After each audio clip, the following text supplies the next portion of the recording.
উনি সন্ত্রাসী কায়দায় অপহরণ করেছে। অপহরণ করা কি কবিরা গুনাহ? বলেন কি কবিরা গুনাহ? আছে ৯৯টার উপরে, তার ভেতরে এটাও একটা আছে।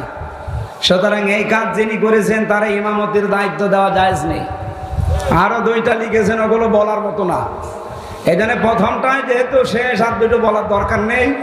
এরকম উনি এনজিওতে চাকরি করে, এরপরে ওই ব্যক্তিকে ইমামতি দিলে মসজিদ কমিটিকে আল্লাহর দরবারে জবাবদিহি করতে হবে কিনা? হ্যাঁ, হবে। এরকম প্রকাশ্য যারা কোনো কবিরা গুনাহে লিপ্ত থাকে, যে লোকটা মানুষকে অপহরণ করতে পারে, এটা তো হাসিনার ভাই হবে না দুলা ভাই হবে। ও মানুষকে ধরে নিয়ে আয়না ঘরে রেখে দিত, আর এই ইমাম সাহেব আছে ইন্টারনেটে কল দিয়েছিল। এই জন্য বাস্তবতা আমি আবার বলছি, চামড়ার সাথে চামড়া মেলে না। আর আপনি আশা করে আছেন লালন বাবা আমারে বাঁচাবে। কিসের বাবা? কারো উপরে ভরসা আজকে থেকে আর না। নিজের কাজ নিজে করবেন, অতটুকু কিয়ামতে যতটুকু আপনি বহন করতে পারবেন। কথা বোঝা গেছে? অনেকে ছেলে মেয়ে, স্ত্রী পুত্র, মা বাবার খুশির জন্য, আনন্দের জন্য অবৈধ ইনকাম করে, নাকি এদেশে নেই? এই কথা বলেন না কেন?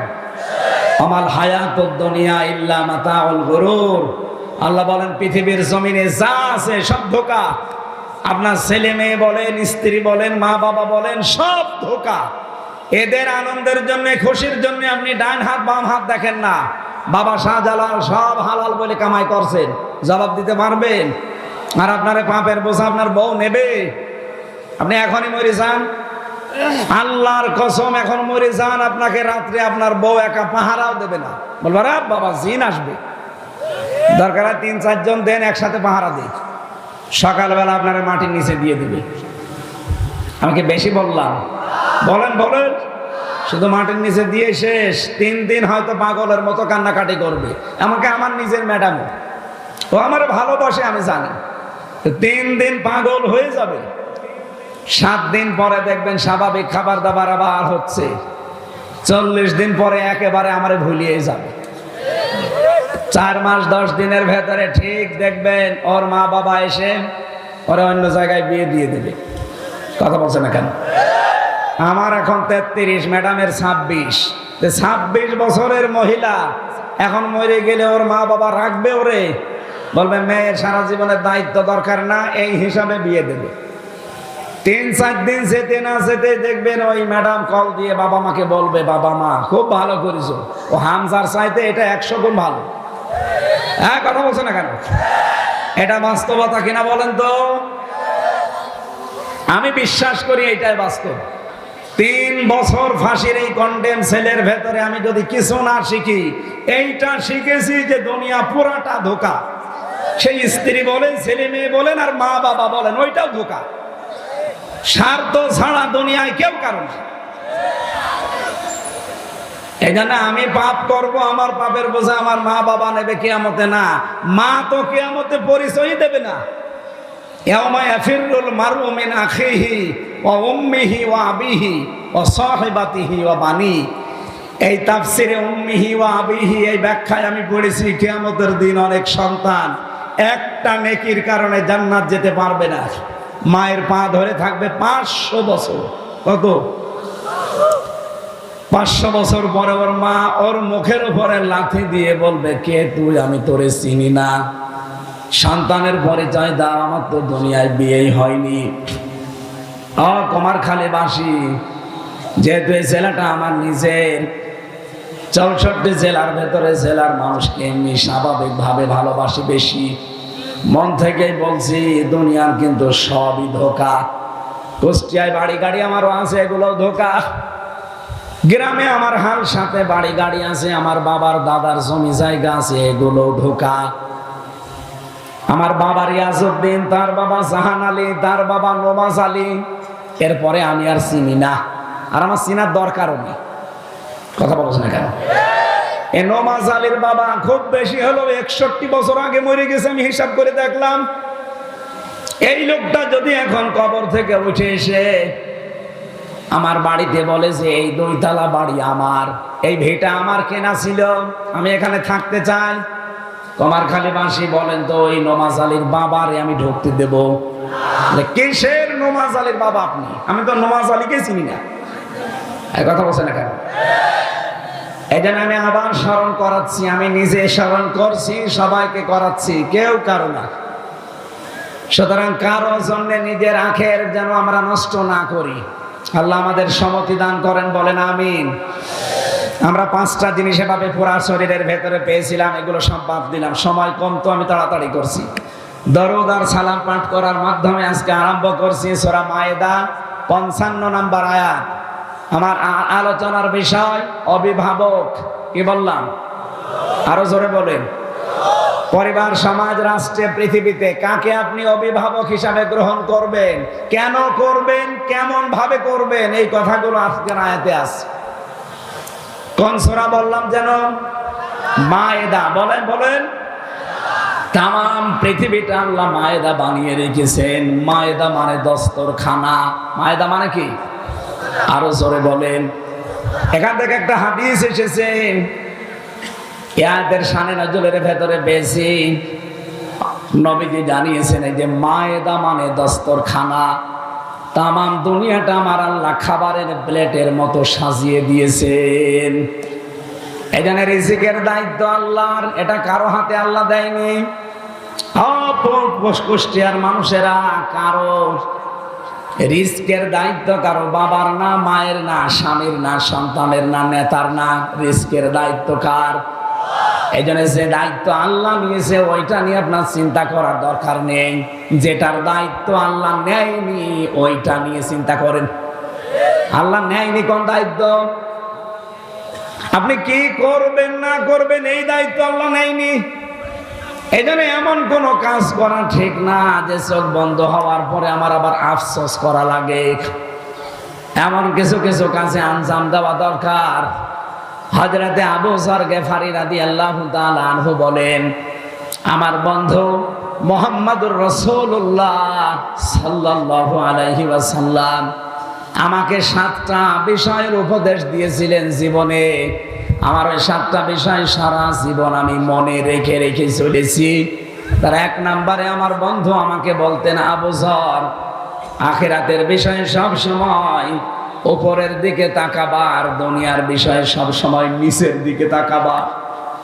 যখনই মনের ভেতরে একটু কিছু কি আসবে, শয়তান হয়তো ওয়াসওয়াসা দিতে পারে যে তোর কি আছে, তখনই ভাববেন যে আমার চাইতে এমন মানুষ আছে যার আমার চাইতেও কিছু নেই। আমি তো অন্তত একটা ঘরের ভেতরে মাথা দিয়ে রাখতে পারি। কত মানুষ এই বাংলাদেশে আছে কুমারখালী স্টেশনে থাকে। এক কথা বলো না কেন? আমার তো 1 বিঘা জমি আছে, কারো তো জমি নেই। হযরতে ঈসা রূহুল্লাহ আলাইহিস সালাতু ওয়াস সালাম উনি পৃথিবী বিমুখ মানুষ ছিলেন। তার নিজের সম্পদ বলতে শুধুমাত্র একটা পানি খাওয়ার গ্লাস ছিল, গ্লাস। একবার নদীর পাশ দিয়ে যাওয়ার সময় দেখেন একটা লোক পানি খাচ্ছে, হাতের উপরে পানি তুলে আসলা করে। অনেকক্ষণ দৃশ্য দেখার পরে ডাক দিয়ে বললেন, রব্বুল আলামিন, আমি তো ভাবতাম যে আমার মনে হয় কিছু নেই, অথচ এই লোকটা দেখি পানি খাওয়ার গ্লাসও নেই, পানি হাতে তুলে খায়, আমার তো গ্লাস আছে। দুনিয়ার জীবন যে তো ধোঁকা, একে ধরলেও থাকে না। এইরকম জীবনের জন্য গ্লাসও আমার লাগবে না, যান গ্লাসটাও ছুঁড়ে ফেলে দিলেন। এখানে দুনিয়া সম্পর্কে যত সচেতন হতে পারবেন, আপনার মনের ভেতরে একটা অনির্বচন শোক আল্লাহ তাড়াতাড়ি দান করবে। হযরতে আবু যর বলেন, 2 নম্বরে সব সময় নবীজি আমাকে বলতেন, বন্ধু আবু যর আখিরাতের বিষয়ে সব সময় উপরের দিকে তাকাবা। যে আমি আর এই 33 বছর বয়সে কি করলাম, আমার এই বয়সে এমনও মানুষ আছে তারা আমার আল্লাহকে খুশি করে ফেলেছে। এখানে যারা বসে আছে প্রথম সারিতে, এই এদিকে তাকান, এই যে প্রথম সারিতে যে কয়জন বসে আছি আমরা, কিয়ামতের ময়দানে যদি এই কয়জন মানুষকে আল্লাহ এক জায়গায় ডাক দেয়, বলেন তো এই কয়জন মানুষের ভেতরে আমরা যা করি ওই সময় কিন্তু আফসোস আসবে না? এখনই করা দরকার। প্রতিটি মানুষ যেন এখনই আমরা ভাবি যে কিয়ামতের দিন আল্লাহর সামনে যখন আমরা এই কয়জন দাঁড়াবো, আমি কি নিয়ে দাঁড়াচ্ছি আর উনি কি নিয়ে দাঁড়াচ্ছে। আমার কতটুকু স্যাক্রিফাইস আছে ইসলামের জন্য, মানবতার জন্য। উনি যদি নিজের থেকে চিন্তা করে যে আমি কি করলাম, কি নিয়ে আল্লাহর সামনে দাঁড়াবো, দেখানোর মতো আমার কি আছে, এই চিন্তা যত বেশি মানুষের ভেতরে উদয় হবে, ওই মানুষটার জীবন তত বেশি পরিচ্ছন্ন হতে থাকবে। আপনি একটু উপরের দিকে তাকিয়ে ভাবেন তো, আমার বয়সী দেলাওয়ার হোসেন, শিবিরের সাবেক সভাপতি, এই লোকটা ইসলামের জন্য কি করলো আর আমি কি করলাম। সেই ইমানের উপরে টিকে থাকতে গিয়ে 57 দিন রিমান্ডে ছিল। তার লজ্জাস্থানের ভেতরে তার গরম করে ঢুকিয়েছে এই জালেমরা। তার পুরুষাঙ্গ নষ্ট হয়ে গেছে। আমাকে যে রিমান্ডে নিয়েছিল সঞ্জয় দত্ত, এই শয়তান অফিসার, ওনারও দায়িত্ব ছিল। আমার নিজে বলতো যে দেলাওয়ারকে আমরা ফুটবলের মতো লাত্তি দিয়েছি। বলেন তো, এই ছেলেটার যে স্যাক্রিফাইস, 57 দিন এই বাংলাদেশের ইতিহাসে রিমান্ডে কেউ যায়নি, অথচ জালেমরা তাকে তার ইমান থেকে এক চুলও টলাতে পারেনি। কথা বলেন না কেন? কিয়ামতে আপনিও উঠবেন, আমিও উঠবো, দেলাওয়ারা উঠবে। তার যে কষ্ট, তার যে স্যাক্রিফাইস, ত্যাগ ইসলামের জন্য, আর আমরা কি দুইজনই এক জান্নাত পাবো? জীবনেও না। এই জন্য আখিরাতের দিকে সবসময় উপরের দিকে তাকানো দরকার, যে আল্লাহ এইগুলো কি করেছে আর আমি কি করছি। 3 নম্বরে আমার বন্ধু আমাকে সব সময় বলতেন, আবু যর, চলতে ফিরতে উঠতে বসতে এই শব্দটা মুখ থেকে সরাবা না, লা হাওলা ওয়ালা কুওয়াতা ইল্লা বিল্লাহ। সুতরাং এখন থেকে নবীজির এই নির্দেশ দেওয়া কথাগুলো একটু মেনে চলা যাবে না। এজন্য রিস্কের চিন্তা আমাদের না, রিস্কের চিন্তা কার? ওমা মিন দাব্বাতিন ফিল আরদি ইল্লা আলাল্লাহি রিজকুহা। জমিনে এমন কোন বিচরণশীল জীব নেই যার রিস্কের দায়িত্ব আমি আল্লাহ নেইনি। হ্যাঁ, যেটা নেইনি সেইটা যেন মানুষ করে, সেটা তার কাজ কারবার, তার আমল। এইটাও কি করবে ওইটার দায়িত্ব আমার না, যা করবে ওইটা দেখে কিয়ামতে ওর বিচার হবে। এই কথা বলেন না কেন? আল্লাহ যেন আমাকে সহ যারা এসেছি এখন থেকে এটা অনুধাবন করে মেনে চলার তৌফিক দান, বলেন আমিন।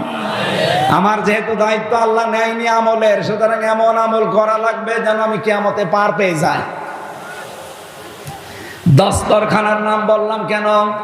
তাম দুনিয়াটা যেহেতু রিজিক দিয়ে আল্লাহ ছড়িয়ে ছিটিয়ে দস্তরখানায় ফেলে দিয়েছেন, নবীজি বলেন দস্তরখানায় পড়ে যাওয়া খাবার যদি কেউ তুলে খেতে পারে, জান্নাতের হুরদের যে দেন মোহর, এটা আমার আল্লাহ এইটার মাধ্যমে আদায় করে দেবে। কুমারখালীবাসী জান্নাত পাবো কিনা অনেক দূরের কথা, হুর তো আরো দূরের কথা। দেন মোহর দেওয়া লাগবে হুরের, সেটা তো কল্পনায় আসে না। অথচ নবীজির হাদিস যদি আমরা আজকে থেকে মেনে চলতে পারি, কোন মানুষ যদি দস্তরখানায় পড়ে যাওয়া খাবার তুলে খেতে পারে, আল্লাহর কসম কিয়ামতের দিন আমার মনে হয় সে জান্নাত পাবে, হুর পাবে, দেন মোহর আমার আল্লাহ এই আমলে আদায় করে দেবে। এই জন্য ছোট বলে ছেড়ে যাবেন না, এই আমলটা আজকে থেকে করা দরকার নেই। বলেন, 120টা আয়াত আছে সূরায়, মাত্র একটা আয়াত পড়েছি, 55 নম্বর আয়াত। আল্লাহ পাক বলেন ইন্নামা, যারা আলেম আছে এখানে, ইন্না দিলেও অর্থ হয়ে যেত, মা দিলেন কেন? বালাগাত মান্তিকের পরিভাষায় আমি 19টা অর্থ পেয়েছি এই ইন্না মা ব্যবহার করার জন্যে। যারা বালাগাত মান্তিক পড়ায় মাদ্রাসায়, যারা পড়ে বসে, যারা এখানে 13 নাম্বার কায়দায় দেখবেন লেখা আছে ইন্না মা দিয়ে আমার আল্লাহ এটাই বোঝাতে চায় যে কেবলমাত্র, একমাত্র, শুধুমাত্র, আর কেউ না। আল্লাহ পাক বলেন কেবলমাত্র, শুধুমাত্র, একমাত্র। অলিও বন্ধু হবে, অভিভাবক হবে, দায়িত্বশীল হবে। কম মানে তোমাদের, আল্লাহ এখানে কা দেয়নি। তাহলে নবীজিকে আল্লাহ উদ্দেশ্য করে শেষ করে দিত, যেহেতু কম দিয়েছেন, কম বহু বচন, এটা জমির। এই কমের ভেতরে হামজা যেমন আছে, জলিলও তেমন আছে। এক কথা বলছেন না কেন? শাহিন নেই। এক কথা বলেন, কথা বলেন। আপনারা দুনিয়ার সবাই এই কুমের ভেতরে আছে, সে যেই হোক।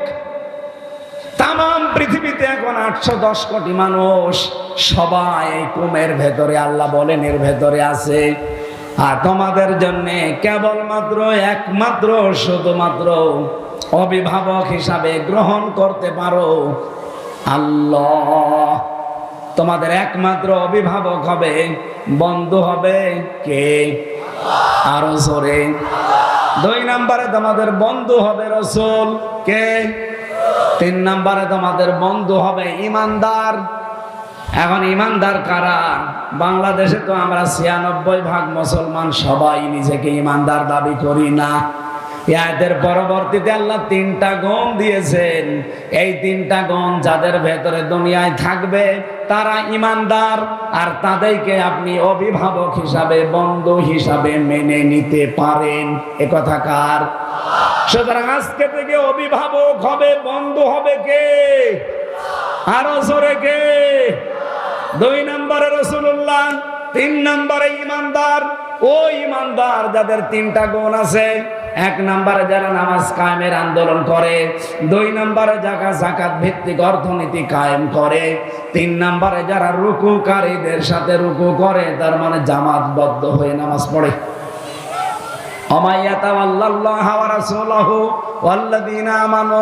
যে ব্যক্তি আল্লাহ রাসূল আর এইরকম ইমানদারদের দিকে ফিরে আসবে, আল্লাহ বলেন এরা হচ্ছে আল্লাহর সৈনিক, সেনাবাহিনী। অবশ্যই আল্লাহর সেনাবাহিনী, আল্লাহর দল যারা, এরা গালেব, এরা বিজয়ী হবে। এ ঘোষণা কার? শুধু হবে বলতে পারতেন, ইন্না দিয়েছেন, আবার অবশ্যই হবে। সুতরাং সামনে আপনি কাকে অভিভাবক হিসাবে মেনে নেবেন, গ্রহণ করবেন, আজকের আয়াতের ভেতরে যেহেতু আছে, এবার আপনার জীবনে মিলান। আমি 1 নম্বরে পয়েন্টে কার নাম বললাম? এই জবান খোলেন না কেন? কার নাম বললাম? আরো জোরে বলেন। আপনি আন্দাজে আল্লাহকে বন্ধু পাবেন না। কোরআনে কারীম জানিয়েছে, কেউ যদি আল্লাহকে বন্ধু হিসাবে পেতে চায়, আর আল্লাহ যদি দুনিয়ায় কাউকে বন্ধু হিসাবে গ্রহণ করতে চায়, তার একটা শর্ত মানা লাগবে। আল্লাহু ওয়ালিয়ুকুমুল, আল্লাহু ওয়ালিয়ুল্লাযীনা আমানু। সূরা বাকারা 3 নম্বর পারার 1 নম্বর পৃষ্ঠার 1 নম্বর লাইনের 257 নম্বর আয়াতের প্রথম অংশে আছে, আল্লাহ বলেন যারা ঈমান এনেছে এই মানুষগুলো আমি আল্লাহর বন্ধু। বলেন সুবহানাল্লাহ। এরাই আমি আল্লাহ এদেরকে বন্ধু হিসাবে গ্রহণ করেছি। এই মানুষগুলো আমি আল্লাহকে অভিভাবক পাবে। এখন আমি আল্লাহ যাদের বন্ধু হয়েছি, অভিভাবক হয়ে গেছি, আমার তো একটা দায়িত্ব এসে যায় তাদের উপরে। কি করব তাদের? আমার বন্ধুকে তো আমি জাহান্নামে যেতে দিতে পারি না। ইখরিজুহুম মিনাজ যুলুমাতি ইলান নূর। আমি আল্লাহ যাদের বন্ধু হিসাবে গ্রহণ করি, আমার দায়িত্ব হচ্ছে ওই বন্ধুকে জুলুমাত থেকে, অন্ধকার থেকে আলোর দিকে বের করে নিয়ে আসা। কুমারখালীবাসী, এই পৃথিবীতে যত অন্ধকার আছে, পানির নিচের অন্ধকার, ঘরের ভেতরের অন্ধকার, মানুষের পেটের ভেতরের অন্ধকার, সব চাইতে বড় অন্ধকার হচ্ছে মানুষের তৈরি করা আইন। কথা বলে না কেন? এটাকে আমি বানিয়ে বললাম। পৃথিবীতে আইন তৈরি করতে পারে শুধুমাত্র আল্লাহ, তাছাড়া আর কেউ পারে না। এই জন্য সামনে রমজান মাস, এ মাসে আমার আল্লাহ আমাদেরকে যে ফুরকান দিয়েছেন, ফুরকান মানে কোরআনে কারিমে ফুরকান নামে একটা সূরা আছে, তার বাংলা অর্থ হচ্ছে সংবিধান। ফুরকান মানে কি? আরো জোরে বলেন। 77টা আয়াত আছে, 73টা ধারা আছে এর ভেতরে। রমজান মাস পেয়েছেন, ফুরকান আছে, কিন্তু এই 73টা ধারা দিয়ে সামনে যদি আপনি সংবিধান বানাতে না পারেন, রমজান আসবে যাবে, আপনার কোনো উপকার হবে এই জন্য যেহেতু সামনে আর 7-8 দিন মাত্র আছে, আর মাত্র 7-8 দিন আছে রমজানের, ফোরকানও আমাদের কাছে আছে, সংস্কারও আরম্ভ হয়েছে। আমরা চাই ডক্টর মোহাম্মদ ইউনূস, 2 জন নবীর নাম নিয়েছেন, একটা মোহাম্মদ একটা ইউনূস। কথা বলছেন না কেন? 2 নবীর নাম নিয়ে বসে আছেন আপনি। 18 কোটি মানুষের পক্ষ থেকে আমরা আহ্বান জানাচ্ছি, সামনে রমজানে ফোরকানকে 77টা ধারা দিয়ে সংবিধান বানিয়ে দেন। ডক্টর কামালের লেখা সংবিধান দিয়ে 54 বছর তো আমরা দেখলাম। কি কথা বলেন না কেন? এই সংবিধান দিয়ে বাংলাদেশে চোর চুরি করলে ডাকাত হয়, ডাকাত জেলে গেলে খুনি হয়, গাঁজাখোর গাঁজা খেয়ে জেলে গেলে গাঁজার গাছ লাগায়। আমার নিচতলায় একজন ছিল, আমি দেখেছি, জেলার একদিন এসে বলছে, এই তুই গাঁজার গাছ পেলি কোথায়? ভেতরে টবের ভেতরে গাঁজার গাছ লাগিস। বলছে, স্যার আমি গিয়েছিলাম আদালতে হাজিরা দিতে, ওই জায়গায় যে আমার বন্ধু বান্ধব আছে না বাইরে, তারা আমার গাঁজার একটা টোপলা দিয়েছিল, ওই গাঁজার বীজ, ওটা আমি মুখের ভেতরে নিয়েছিলাম, আসার সময় মেশিনে স্ক্যান করে ধরা পড়িনি। ওটা ভেতরে এসে আমি এই যে পানি খাওয়ার যে বোতল, উপরের মাথা কেটে ফেলে দিয়ে ওর ভেতরে মাটি দিয়ে টব বানিয়েছি, ওখানে গাছার গাছ আজ 2 মাস আগে লাগিয়েছি। দেখেন স্যার কত বড় হয়েছে। জেলার তো হিন্দু দেবদুলাল, ও ডাক দিয়ে বলছে, শয়তান, তোরে পুলিশে গাঁজা খাওয়ার কারণে দিল জেলে, তোরে আমি রাখলাম ফাঁসির কন্ডেম ছেলে, আর তুই এর ভেতরে এসে গাঁজার গাছ লাগিয়েছিস। তোরে তো স্বর্গে দেওয়া দরকার। ও তো জান্নাত বিশ্বাস করে না, কি বলছে? স্বর্গে দেওয়া দরকার তোরে। বাংলাদেশে ওনার বানানো সংবিধান দিয়ে ডক্টর কামালের 54 বছর আমরা দেখতে পাচ্ছি। আমি তো 33 বছর দেখছি। এ মানুষগুলো তো সারা জীবনে দেখছে, কিচ্ছু হয়নি, গাঁজার গাছ আরো লাগিয়েছে। চোর যায় 3 মাস পরে ডাকাত হয়ে বের হয়, ডাকাত গেলে খনি হয়ে বের হয়, খনি গেলে কি হবে? এদেশে পরিবর্তন হওয়ার জন্য সূরা ফুরকান ৭৩টা ধারার যে সংবিধান আল্লাহ বানিয়েছেন, আশা করবে 18 কোটি মানুষের পক্ষ থেকে এই আবেদন আমরা জানাতে চাই, এটা একটু জারি করে দেন। আল্লাহর কসম 41 সাল লাগবে না, 41 ঘন্টায় বাংলাদেশ মিনি জান্নাত হয়ে যাবে। নাকি বিশ্বাস করানোর উপর আমাদের নেই? হ্যাঁ, কথা বলেন নেই? তাহলে এইটার কথা বললে আপনার কাছে রাজনীতি মনে হয় কোন কারণে? বলেন। হ্যাঁ, ঠিক আছে, ঠিক আছে, হ্যাঁ বসেন।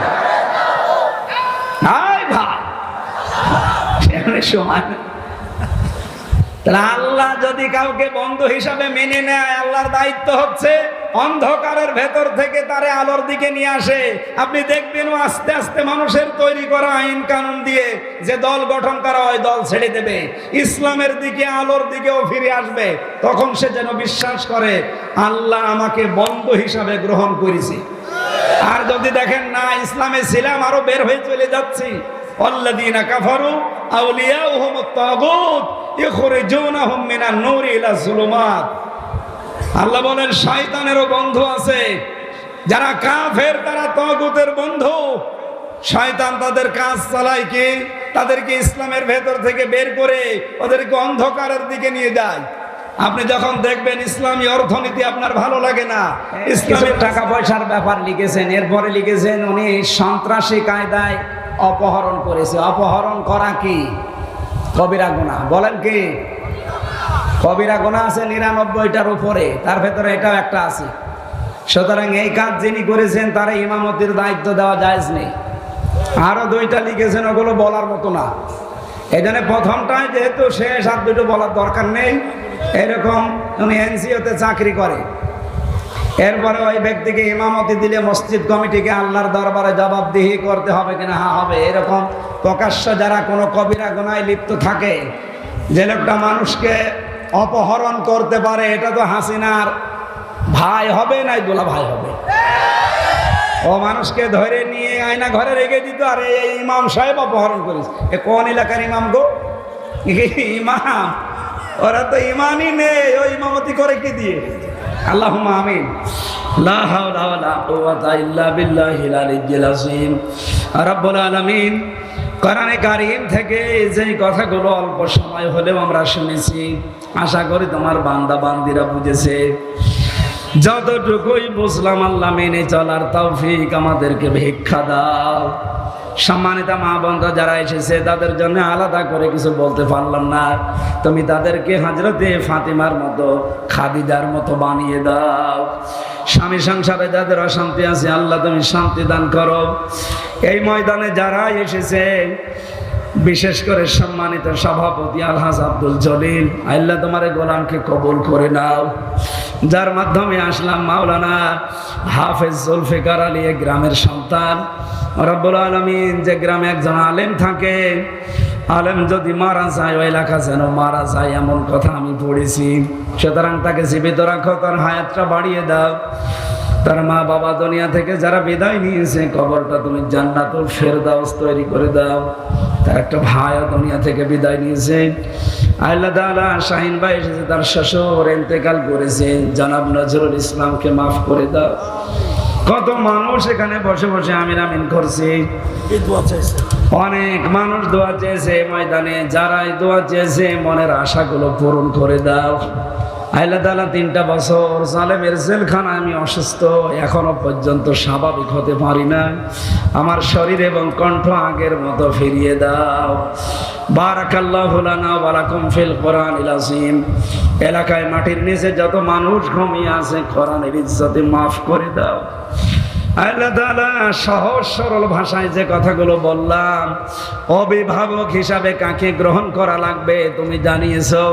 এই আয়াতটা আমাদের জীবনে তুমি মিলিয়ে দাও। আলহামদুলিল্লাহি রাব্বিল আলামিন।